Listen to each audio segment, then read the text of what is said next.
Hey guys, welcome back to my channel. Thank you very much for joining me. As you can see, the multiple choice series continues. So the first question comes to us from statistics.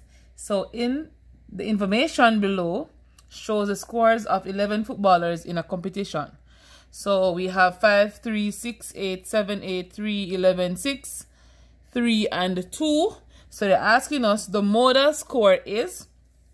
So to find the modal score, guys, we must first remember that mode. So the modal here comes from mode, and it means it occurs most frequently. Or you want to say most often, that's also fine. Alright?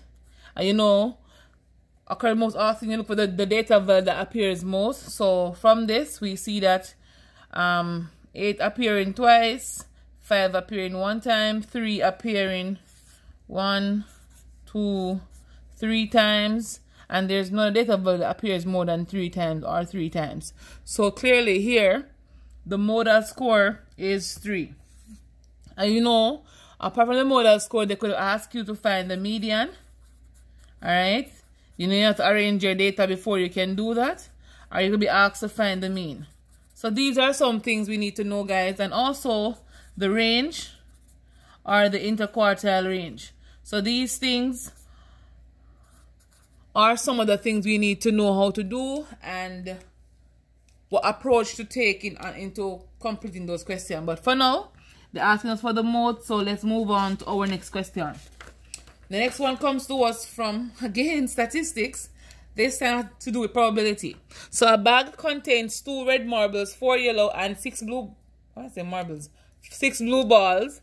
And the probability of drawing a blue ball at random is, so first, we need to remember that the probability of an event occurring, on say event X, is equal to the number of favorable outcome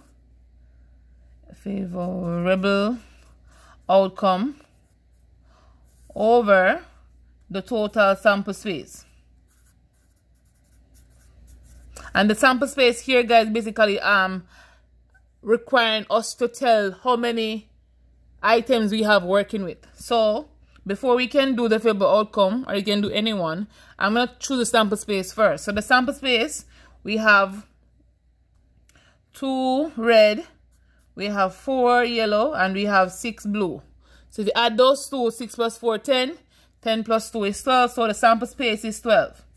So the probability of choosing a blue marble is basically us identifying how many blue marbles are there in the bag. And so far, there are 6 blue marbles. So we have 6 chances of getting a blue marble if we should pick at random. Alright? And so from this, we see that we don't have 6 out of 12 in the solution. So you have to reduce the fraction, which you divide this by 6. You divide this by 6 to give you 1 over 2. And so a half is our solution for this question. Alright, guys. I hope this one was clear for you. If not, feel free to leave me a comment in the comment section below and let me know what you think. Alright? So for this question, it says by the distributive law, 49 times 17 plus 49 times 3 is equal to what? So we want to know what 2 numbers do you multiply, or can you use the distributive property to go back to one of these here. So we know this is going to be the distribution over addition. So the typical thing we normally say to the students is like a times x plus y. Alright, so the sum of this times a. What we normally do is to distribute whatever is outside to whatever is inside the bracket. So it's a to the x, a to the y. So you have ax plus ay. If you can observe this, guys, and mark it up or line it up to match whatever you're given, it is so simple. So a times x plus a times y, we see that a is common, so a will be outside the bracket. In the given question, 49 times 17 plus 49 times 3, we see that 49 is common, so 49 will be outside of the parentheses or the bracket. Alright, so from here, we know that the 17 plus 3 will be left. So it is 17 plus 3. If you simplify whatever is in the bracket, you will get that's 20 and that's 49. And we know the bracket here stands for multiplication. So we could have 49 times 20. And there we go, guys. A very simple one. All right. I hope I did it as simple as possible for you to understand. Let's move to our next question. So this one comes to us from inequality. We're basically graphing inequality. So we have the graph here, and we know the question says the inequality that defines the diagram above is. So before we can even do this, guys, we must first know what the open circle means. All right. So from here we see that open circle means two things. So if open circle and arrow is pointing in this direction, it means greater than. It's open circle and it's going the opposite direction, it means less than. All right. So having this, we know that our solution will not pass whatever number is here and will not pass whatever number is here.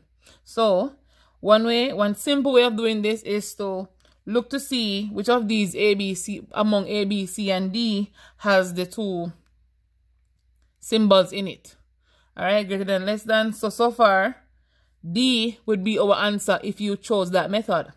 Or you could observe that the region for the values to satisfy this inequality would range between -2 and 3.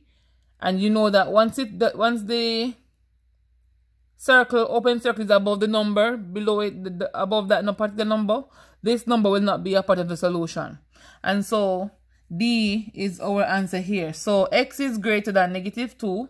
So greater than -2 would be -1, 0, 1, 2, 3. And the list goes on, but it also says X is less than 3. That means it's 3.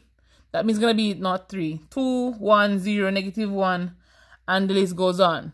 All right, so D is our answer for this one. The next question says, if 3n is an odd number, which of the following is an even number? This question gives a lot of students issues, guys. So I'm going to teach you a simple way of how you can do this. So the first thing I'll tell you to do is to identify the first counting number and use it to substitute in these answers given. So the first the given was 3n. The first counting number is n as 1. All right. So in these, we're going to put n as 1 to see if we can get our first even number. So the first thing, 3 times 1 is equal to 3. And we know that's an odd number, right? So let's try with these. I'm going to write above it, or maybe I should write here. So I'm going to do A first. So it's going to be 3 times 1 plus 2 times 1. And we know that 3 ones 3 and 2 ones 2. So that's going to give us 5 for our answer. Let's go for this one. So it's 3 times 1 plus 2. 3 ones 3 plus 2. That's also 5. Let's go for the next one. That says 3 times 1. Ooh, it should be minus 2, guys. You see that? It should be minus 2. The 3 and minus 2.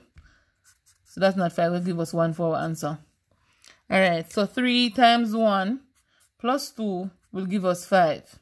And so far, you see the solutions we have here, none of them is an even number so far.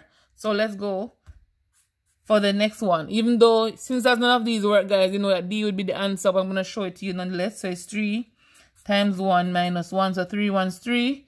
3 minus 1 gives us 2. And so this 2 here would be our even number. So D is indeed our answer here. Alright, guys. Persons have different ways of working this question, but to me, this is a very simple one. You can use the trial and error method. And you didn't have to work everything, guys. You could just observe and see, or work it in your brain, or just do maybe 2 random ones and stuff like that. All right, so let's move on to the next question. So this one comes to us from indices are going to say exponents. So 3a squared times 2a cubed is equal to what? So right here we see that you're multiplying exponents and they both have coefficients in front of them. So the simplest thing to do here, guys, is to group the numbers. So you're going to have 3 times 2 to give us 6. All right. The next thing we need to do here is to group the letters. So it's a to the second power times a to the third power. The law of indices are, guys, say that when you have two terms multiplying by each other and they have the same base, you keep the base and you add the power. So right here is going to be, keep the base. So a, let me give the general formula first. A to the n plus, so it's a to the n times a to the m is equal to a to the n plus m. So this is the rule I'm going to apply in solving this. So here, two bases are the same. We're going to keep the base, so that's a. And 2 plus 3 is 5. Remember, they were both multiplying, so you're going to be grouping them, so it's 6a to the 5th power. All right? So the answer is B. If in an exam condition you don't remember how to do the formula, guys, what you can basically do is to, again, group the numbers, so it's 3 times 2 to give us 6. And with the letters, you basically expand it. So you can say a square means a times a. And a cube means a times a times a. So you basically tell me how many a's you're seeing here. So it's 1, 2, 3, 4, 5. It's not going to be 5a though, guys, because you're multiplying. It's going to be a to the 5th power. All right, because all of these are the power of 1 in the top. All right, so that's an easy way of doing it as well. Let's move on to our next question. So this one comes to us from binary operation. It says if p asterisk q is equal to 2p plus q, then 2 asterisk 3 is. So basically, guys, you need to know what is p, what is q in order for you to solve, or not to solve, to evaluate this operation. So what you basically do, guys, is to line them up. So first term, second term, first term, second term, or you can just say p goes to the first term and q goes to the second term. All right. So from that, let's move on. So we know that p is equal to 2 and q is equal to 3. So having p as 2 and q as 3, we can go ahead and simplify. So it's going to be 2 times p. So p is 2 plus 3. All right. So you're basically putting it in this 2p plus q. You're basically putting the values in the expression given. So 2 2 is 4. And 4 plus 3 is 7. And there we go, guys. So thank you very much for watching. Remember to like, share, comment, subscribe. Tell a friend about me. Let them come over and learn something. As you know, I have a lot to offer. If they want help with the paper tool, let them tell me the topics they want help with. And I'll be happy to do some videos for you. So I'll see you on my next video.